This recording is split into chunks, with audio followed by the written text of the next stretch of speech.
কেমন আছেন আপনারা? আমি ভালো আছি। আমার হিজিবিজি পেজে আপনাদেরকে স্বাগত জানাই। আজকেও বৃষ্টি পড়ছে আর একটুখানি ঠান্ডা ঠান্ডা ওয়েদার, তাই আমরা এখানে বাইরে বসে বসে চা খেলাম। তারপরে ছেলের জন্য বানিয়ে ফেললাম একটুখানি পাস্তা, ডিমের ভুজিয়া, আর আমাদের জন্য বানাবো এগ রোল। তো ছেলে এখানে বসে বসে খেলা করছিল, আর ছেলেকে দিয়ে ওর বাবাই একটা একটা করে জিনিস আনা করাচ্ছিল ফ্রিজ থেকে। আর আমি এখানে সমস্ত সবজিগুলো যেগুলো দেবো সেগুলো কেটে ফেলেছি।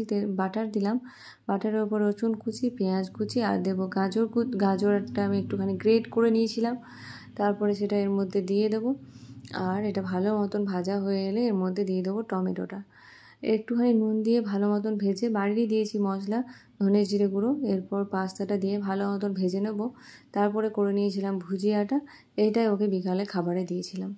ও খাচ্ছে একটু একটু করে, কিন্তু বেশি ও খেতে পারে না। আর আমরা বানিয়েছিলাম এগরোল খাওয়া হলে গিয়েছিলাম মুকেশদের বাড়ি, সেখানে বসে একটুখানিক্ষণ গল্প আড্ডা। আর ওরা বানিয়েছিল আমাদের জন্য পাপড়ি চাট, সেটা খেতে ভীষণ ভালো হয়েছিল।